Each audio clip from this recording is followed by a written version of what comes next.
Great to see you all. I love it that so many of you are here and taking time out of your day for yourself.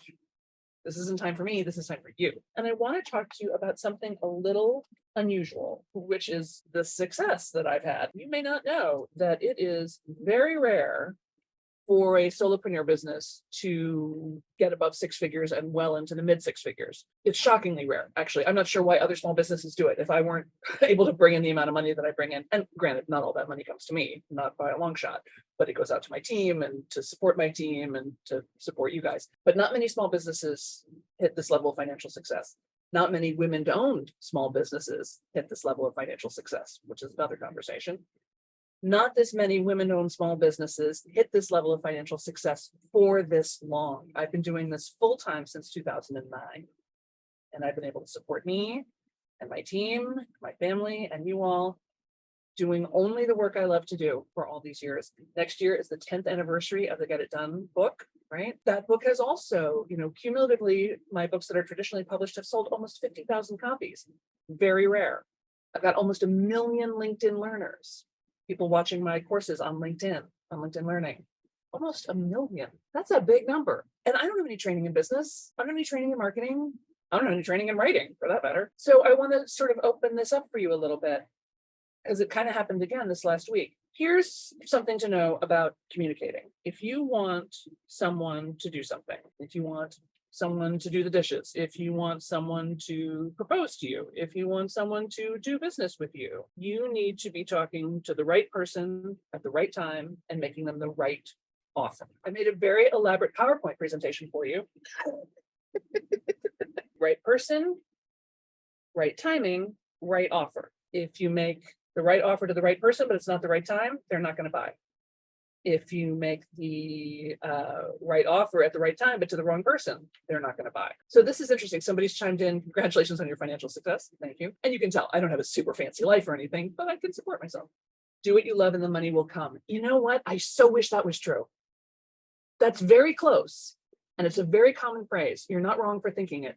But I'll tell you, I spent 45 years doing what I loved as an actor, and the money did not come.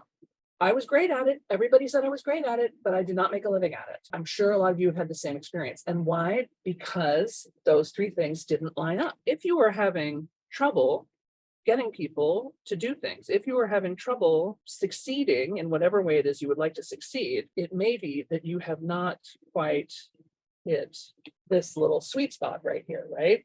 So we've got the right person at the right time, the right offer. So the question is who, what, and when. For some businesses, it's fairly simple, right? Like if you sell wedding dresses, well, who are we selling to? People who wear wedding dresses. When are we going to sell it to them? In the months before their wedding. What's the offer? Well, that's going to depend on you. I offer eco-friendly wedding dresses. I offer patchwork wedding dresses. I offer ethnically inspired wedding dresses. I offer very high-end wedding dresses, right? That's your offer, and that will also affect who you talk to and when. So when you are in business and you have a business basically that could be found in the yellow pages, for those of us who remember yellow pages, if I've got a clogged sink, right time, well, that would be now because I have a clogged sink, right offer, the person who's willing to come right now, right? So if you have a business that can be found in the yellow pages by someone, you're going to have a much easier time getting clients because they need you, they know they need you, they're looking for you. But if you're in like personal development, relationships, adult sexuality, spirituality, creativity, productivity, there's no yellow pages for that. You can get a degree in creativity and productivity. This cracks me up all the time, actually. I do podcast interviews a couple times a month. And it says in my bio, Samantha is a creativity, productivity expert. And it makes me smile every time because, y'all, there's no such thing as a creativity, productivity expert. I made it up. You can make up your own designation too. I mean, people get it when I say it. They go, oh, that's cool. So you help people? Yeah. So, but when you are in one of these sort of softer, what they call soft skills businesses, or something that is not necessarily urgent, clogged sink, people are freaking out. They need help. People need a wedding dress. They're freaking out. They need help. People are feeling sort of a spiritual malaise. People are feeling bummed out because they haven't made as much progress on their novel as they like.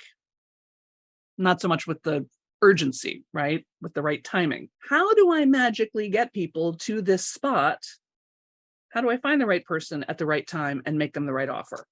Which is the only way you have success, no matter what business or industry you're in. Lisa says, someone recently called me a transformational safari life coach. Brilliant.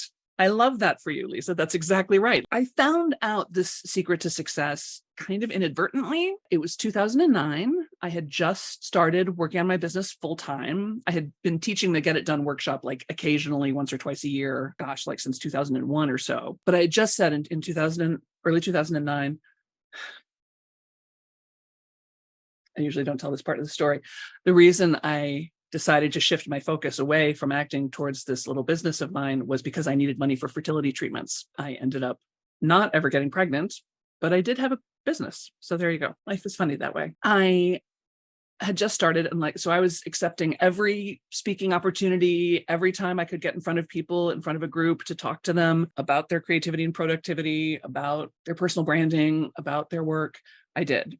So I had been invited to go speak at an acting studio to a bunch of actors. My then husband and my baby sister were at my house. So I went, I did the speaking gig. I came back. The two of them are on the couch watching Family Guy. I walk in, I'm in my give a talk clothes. I'm all spruced up and they're like, oh, hi, Sam. And I'm like, hi. And I go, does anybody want to ask me how my speaking gig went? Because it's not like, now I've done a billion speaking gigs and in front of thousands and thousands of people, but then I was just starting. And they went, oh, I'm sorry. Yeah. How'd your speaking gig go? And I went, it went very well. Thank you for asking. And I don't remember if it was my then husband or my little sister who said, oh, Sam, well, you always do well. And I said, just because a person always does well does not make it any less remarkable when they do well. And I left it at that and, sat on the couch and watched the rest of Family Guy with them. I woke up the next morning with an entire poem in my head. You've had this experience, right? Where it's just like a download. Like it just appears. It's not even like I wrote it. It's like I just had to transcribe it. And it was called, some of you I'm sure have seen it. It's called A Prayer for the Capable. And let me share it with you now. And you will see, or you might see, how this piece of poetry created a business for me. Okay. And it says, and as you stand there on time and appropriately clad for the event with a high fiber bar in your bag and extra pens, let us take this moment to applaud you, the prepared, you, the accomplished, you, the bills paid on time and the taxes done in March, you who always returns the shopping cart, you who never throws a tantrum, while the moody, the irresponsible, the near hysterical, and the rude seem to get all the attention. Let us now praise you. Just because everyone always expects you to do well does not make it any less remarkable that you always do so well. So thank you for picking up the slack, for not imposing, for being so kind and mannerly and attending to all those pesky details. Thank you for your consideration, your generosity, for always remembering and never forgetting that a job well done is its own reward, that the opportunity to help someone else is a gift, that the complainers, the crybabies, the drama queens, the never use a turn signals, the forgetful, the self-involved, the caloric, the phlegmatic, and the your rules don't apply to me types need you to rebel against in order to look like rebels. You provide the lines. Without the lines, what would they color outside of? So take a minute to pat yourself on the back and say, job well done. And as you consider someday showing up stoned or unprepared or not at all, and as you imagine someday being imperious or demanding or the one with a temper, hear an unspoken thank you from a grateful nation that is a better, smarter, calmer, easier, friendlier, and more organized place thanks to you and your dogged diligence. You are beautiful. You are precious to us. You are the hand that calms the water, the wheel that never squeaks, the one we all rely on. And while you probably would have remembered to send a thank you note, we forgot. And just because everyone always expects you to do well does not make it any less remarkable that you always do so well. And I would tell you to take the afternoon for yourself or sleep in tomorrow, but I'm pretty sure you probably already have plans. So just take this moment right now to appreciate you and all that you have done and done well, even by your own high standards. And remember, you are beautiful. And just because everyone always expects you to do well does not make it any less amazing, delightful, or delicious that you always do so well.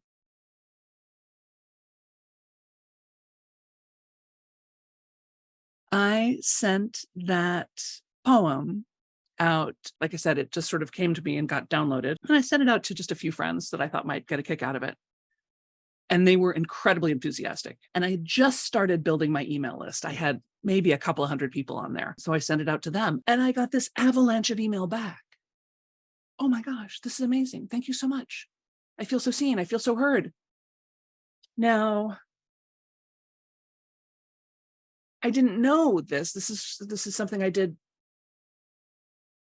intuitively. But what I was doing is I was calling forward the right person into my business.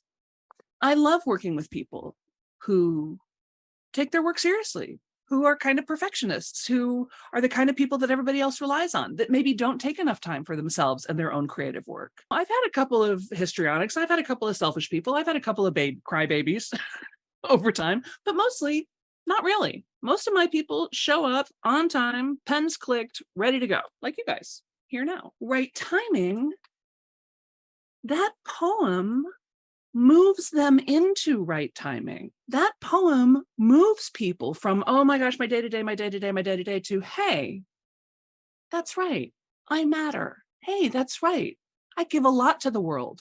Maybe I could do something for myself. And then it's my job to make them the right offer, right? Whatever that is at the time. I didn't know that you weren't supposed to use poetry to promote a business. I didn't know that was weird. I've never heard of anybody else doing it.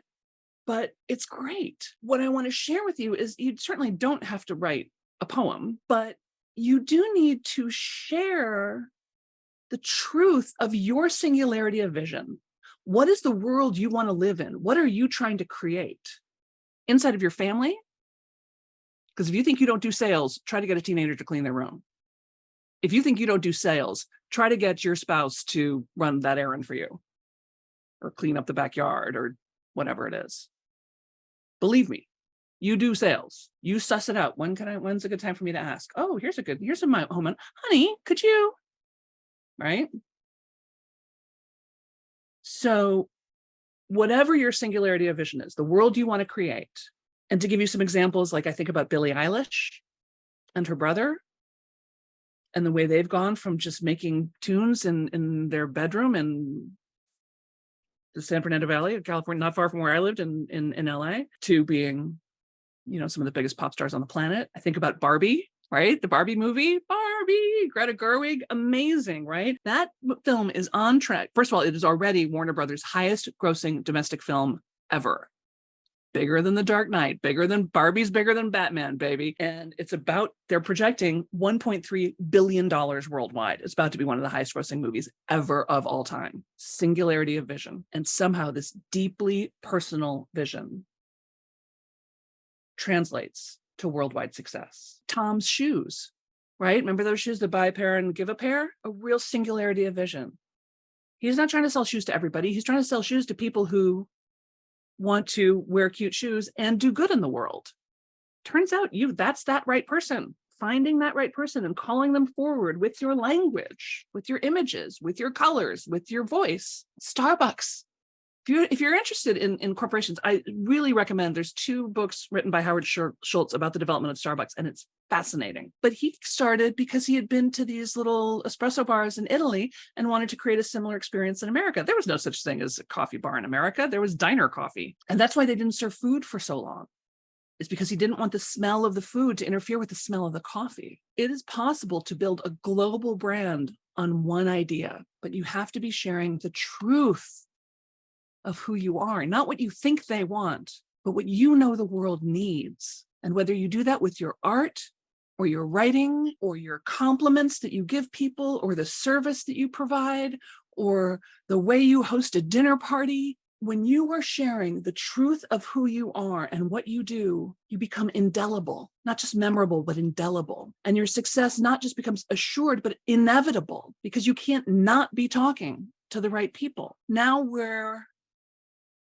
here we are, 13 years down the line in business. And I just the other day put out a poem, you may have seen it, called We Fell Asleep. This one is not so inspiring, right? I'll share it with you. You may have seen it. So this is what I wrote the other day. And this one did not come to me fully downloaded. This one sort of sat in the rock tumbler for a long time. Veronica knows we've been talking for weeks about still feeling like coming out of COVID, like really disoriented, feeling a lot of sorrow, feeling a lot of grief, feeling a lot of uncertainty, noticing that things weren't always flowing the way they used to flow, but not really sure how to change the flow. I've been living with long haul COVID the last 18 months. It's really slowed my role a lot, learning how to live in this new reality, and went through maybe one or two drafts. I didn't revise this a lot. And you'll hear, I'll tell you guys this. I don't think I told anybody else this. Some of the imagery in here is taken from Grimm's fairy tale, The 12 Dancing Princesses, which for whatever reason was one of my favorites when I was a kid. Nothing compared to Hans Christian Andersen's Little Mermaid, the original version, which we'll talk about that another day. But I love 12 Dancing Princesses, maybe because it's a fairy tale without a moral, really. There isn't really a moral to the story, but I like the idea of 12 sisters sneaking out at night. Here's the one I just set out the other day. And again, I got an avalanche of email back. I got a ton of comments on the blog. I got a ton of comments on different social media platforms. So if you haven't heard it, let me share this with you, called We Fell Asleep. In March 2020, I had a dream that we all fell asleep for 3 years. When we woke up, we remembered that not all of us woke up. Our friends had slipped away in the long gray night, down a hidden staircase and across a deep lake. They are dancing now, a disco on the head of a pin. Now we are bestirred, illuminated, and uncomfortable, missing that which escaped through locked doors, masked like a thief. The normal pace of days, we just can't seem to get the hang of it. Lost in a wood where the trees have leaves of silver. Snap off a twig. Could come in handy later. Disoriented and as tired as a child at the fair. So tired and afraid to fall asleep again. With the masks, I could see your eyes smile, but not your mouth. Now I see your mouth smile, but it does not reach your eyes. Let us wander a bit further along where the trees have leaves of gold and the faint thump of the dance floor is heard. Let us say the name of each one we have lost or lost track of. Let us say the names of those who suffer, riddled with fatigue, unable to stand up for themselves, laid off, laid down, laden down. And now I say your name to honor you and your sleeping and your waking and your smiling and your tears and the crumpled up bit of ambition that's still in your pocket and the loud thump of your endlessly loving heart. We are here to learn a new way, maybe gentler, maybe hungrier.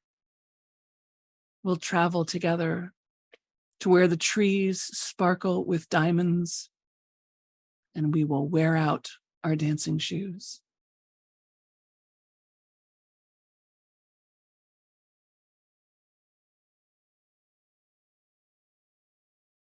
And a poem about grief and loss move people to become customers? I think so. We'll see. This next Get It Done lab, which you're going to start hearing us talk about, first of all, is going to be by application. Second of all, is going to be about trying to balance these inner metrics and outer metrics. We all want to be productive and get more done and make more money and have more free time. But we also want to feel better inside. We want to not feel like we're on this hamster wheel. We want to not feel lost and alone. So this next 90-day sprint, which will start in early September, is going to be about balancing both of these things. So it's a little different than the traditional, like, get it done, boom, boom, boom, right? And that poem is partly a way of me calling out to the right people, to have the right people raise their hand and say, yeah, that's me. I feel that way. And then moving them into the right timing, and then hopefully making them the right offer. But if nothing else, and here's the real part of success and why I love my business so much, I love every step on this journey. I love creating these messages and poems. I love sharing them with you. I love hearing that you've enjoyed them. And if it moves someone to purchase, great. And if it doesn't, great. Obviously, I'm not really in this for the money. If I wanted to make money, I'd go into real estate. But this is how you create a life and a business that you love, that is successful beyond everyone else's imagining, and have it feel authentic and real and fun, even when it's hard and sad, right? Sue says, Grandmother Moon does that at my house. Yes, love it. Rosalind says, your poem caused me to cry. I feel seen. Yes, good. That's what I want you to feel. I want you to feel seen. Lisa Louise says, so beautiful. Thank you. Sue says, yes to feeling seen. Thanks for the beautiful words on gratitude, a direct path to happiness. Yes. Sherry says, so beautiful. Loved hearing the background on its creation. Yep. Thank you. You're welcome. Blog posts. Right. Exactly. Oh, Veronica shared the link to the blog post that's got the copy of We Fell Asleep and also the video that I made of me reading it the other day. So if you want to share it with someone, you can go to therealsambennett.com/we-fell-asleep. We fell asleep. Or you can just go to The Real Sam Bennett and click on articles, and it's the first one there. Lori says, the universe must want me to go back to my poetry writing because you are the third person in the last few days that have been poking me with poetry uses. Thanks for sharing us with these and your stories around them. Yes. Yes, exactly. Good. Yes, those little God winks, those little sparkly breadcrumbs of invitation that say, hey, come over here. And it's hilarious because I would not describe myself as a poet. You know, I'm no Mary Oliver. I've never studied poetry. I don't know. I don't know. There's a lot I don't know about it, but I love doing it, and I love words, and I love communicating the truth of things as I see it to the world. Julie says, you wrote that poem about me, right? And everyone else here. Yeah, exactly. Exactly. Kate says, so wonderful to hear you read this. Thank you. Lori says, wow. Great poem. Beautiful. Oh, this is so sweet, you guys. Thank you so much for the compliments. I appreciate it. Sherry says, how raw it all feels. Yet we are still here with everything that is crumpled up inside. Exactly. MK saying, just before I came here, I wrote a blog post where I did some personal development in real time. A little scary to post it, but you're right, to be authentic in who I am. The one little proviso I'll put on this is we definitely want to share the truth of who we are and our stories, but you have to remember it's for other people. I only tell my stories when I can tell them without crying. Because as a leader, I can't make you emotionally responsible for me. I never want to be telling a story or writing a poem or sharing an email that has people going, oh, are you okay? That can't be the question. That's the right person and the right timing. But then the offer is, oh, I have to take care of Sam. That's not the offer I want to make. It's great to use your own personal history and your own personal stories to connect with people, but you want to do it in a way that doesn't break you all over again. When I'm going through stuff, I won't talk about it publicly until I can, in some ways, compartmentalize it a little bit, share that which is useful about it. I'm not going to share every detail of everything. And we've all read stuff like that, right? I read a memoir one time where I was like, wow, this is not even a story. This is just like a blah of this person's experience. And I feel a little uncomfortable, honestly, because I don't feel like I should know all this. I've read other memoirs that are so illuminating and so beautiful and so detailed and personal, but again, not in a way that makes me feel responsible for them. Is that clear? I know that's a really kind of shady line. You kind of got to vibe it out and maybe have a little executive board that you can run things past. I do that all the time. I'll call up Veronica or Amy or someone, go, is this okay? Like, this feels a little, and they'll go, it's a little personal, like save that for later. This is good. That's a little touchy. So yeah, how do we stay true to the emotion of the thing without prostituting ourselves emotionally? Does that make sense? Kate says, Wordsworth said that poetry is emotion recollected in tranquility. Oh, Kate, that's beautiful. I love that. That's exactly what I was trying to say. You should have known that Wordsworth would say it better than me. That's very good. MK says, yes, they have to feel okay. That's why I also try to end it with a resolution so it shows I'm fine. Right, exactly. And also brings them to a resolution too, right? I am so happy you all were here. Please share this live with someone you love. Share the blog post, share the poems. Have people join my email list because, as you know, that's mostly how I communicate with people. So if you are not currently on the email list, go over to therealsambennett.com. There'll be a little pop-up that says get started or join Sam's list or something, and just do that. We'll be talking more about the upcoming 90-day practicum. I know some of you are early birds and already enrolled, or we're in the last cohort and are enrolling again, which is great. I'm really grateful to you all for giving me this path in life. I never would have found it myself. I needed you to show it to me. So thank you for that. Oh, then the practicum is open. Yes. So if you're looking for 15 minutes of inspiration every single day, you can go to therealsambennett.com/practicum. And it's just month to month, $47 every single day. We show up every weekday. We show up and we spend 15 minutes working on that which matters to us, that which matters to you. It is miraculous. So that is open enrollment all the time. Okay. You ready? Let's inhale, 2, 3, 4. Hold, 2, 3, 4, 5, 6, 7. Exhale, 2, 3, 4, 5, 6, 7, 8. Thank you all so much for being here. Thank you, Lucy. Thank you, Veronica. Love you guys.